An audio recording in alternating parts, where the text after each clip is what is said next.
membersihkan zahir batinnya sentiasa dari sifat yang dicela junjungannya. Jadi para ulama ni mereka akan sentiasa, perlu bagi mereka untuk sentiasa membersihkan diri mereka daripada sifat yang tidak baik. Apa sifat yang tidak baik? Hasad, dengki, ujub juga tipu daya, bukan akhlak orang yang kenal Tuhannya. Tidak ada alim ini akan yang yakin, malah dia mengajak kepada orang dengan keyakinan kepada Allah, maka dia lebih dahulu kena yakin dengan apa yang Allah Ta'ala janji. Hasad ni penyakit yang akan keluar kerana tidak yakin dengan janjinya Allah, sebab tu dia dihasad. Kita boleh hasad dengan orang ni kerana kita tak yakin dengan Allah Ta'ala kepada kita. Kita duk rasa yang Allah Ta'ala bagi kita ni tak cukup, patutnya bagi kita lebih. Sebab tu kita jadi dengki dengan orang, jadi hasad dengan orang lain. Betul tak? Tapi hasad yang dibenarkan dalam syarak ada dua tempat. Yang dimaksudkan hasad tadi bukan hasad dalam syarak yang dimaksudkan dengan istilah, tapi hasad di situ dengan makna ghibtah. Ghibtah maksud dia apa dia? Cemburu. La hasada illa fisnatain. Tidak ada hasad, maksud tidak ada cemburu melainkan dengan dua kelompok sahaja. Yang pertama kepada siapa? Kepada rajulun atahullahu ilma, lelaki yang Allah Ta'ala berikannya ilmu, diajarkan kepada manusia dengan ilmu tadi, dan dia beramal dengan ilmu tersebut. Ini kita boleh ghibtah, kita boleh cemburu dengan dia, kata Allah. Dia alim, reti, saya cemburu dengan ilmu yang dia ada. Itu tak apa.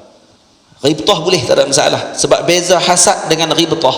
Ghibtah ni apa dia? Cemburu. Apa beza hasad dengan cemburu?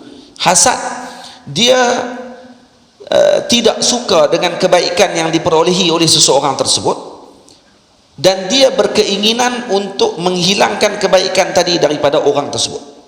Itu maksud hasad. Dia tak suka, dan dia juga suka kalau kata benda tadi dicabut daripada orang tadi, dia akan rasa gembira waktu tu. Ghibtah lain, cemburu lain. Cemburu tak suka juga, dia tak suka dengan nikmat yang diberi kepada Allah kepada seorang tersebut, tapi dia tak teringin untuk dicabut nikmat tadi daripada orang tu. Itu cemburu lah. Kita tengok orang ni ada rumah besar, kita ni cemburu nak rumah besar juga macam tu. Cemburu ni apa dia? Kita kata perasaan tu maksudnya apabila cemburu ni, perasaan tu macam kata dia macam mana dia boleh dapat, tapi tak ada perasaan lebih. Maksud tak ada kata nanti terbakar ni, sebut macam tu. Yang tu hasad orang panggil. Itu yang diharamkan dalam syarak. Boleh faham?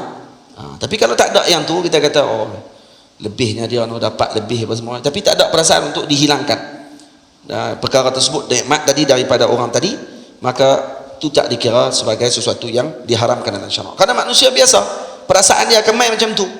Kita boleh tengok orang ni lebih daripada kita akan berasa kan, kalau boleh kita dapat lebih daripada tu lagi. Cuma nak kena kawal, nak jadi ni ghibtah kan, nak jadikan ni hasad. Itu kena tengok balik. Yang kedua, lelaki yang diberikan oleh Allah Ta'ala harta, dan kemudian harta tadi digunakan di jalan Allah. Jadi tak perlu dengki dengan semua orang kaya. Yang kita nak kena, bukan dengki, nak kena cemburu bukan dengan semua orang kaya. Kita kena cemburu dengan orang kaya yang gunakan harta ni di jalan Allah, suka menderma, suka memberikan bantuan kepada orang, tidak loket, tak kedekut.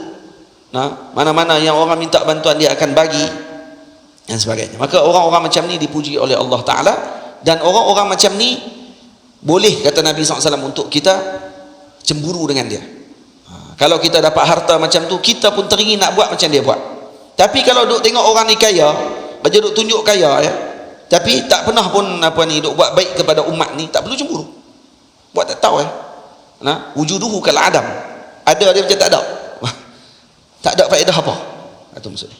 Baik, jauhkanlah dirinya dari Tuhan tohmahan.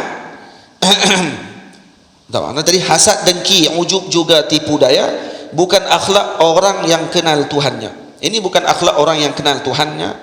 Karena orang, tapi sejarah menunjukkan bahawa kalau hasad ini berlaku kepada para ulama, ini lebih berat. Kadang-kadang hasad sesama ulama ni lebih berat lagi. Sebab tu jauhkan sifat hasad tersebut. Kita kalau ada ilmu, maka yang seselamat daripada hasad ni siapa dia? Al-arif billah, Orang-orang yang mengenal Allah Subhanahu wa taala. Yang kenal Allah taala, dia akan kenal, kata Allah taala dah tetapkan yang baik kepada semua orang. Rezeki masing-masing. Rezeki ada rezeki yang berbentuk hissi, ada rezeki yang berbentuk maknawi.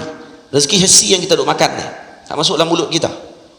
Nah, makanan yang masuk dalam mulut kita, yang kita manfaatkan benda tersebut, sama ada halal ataupun haram.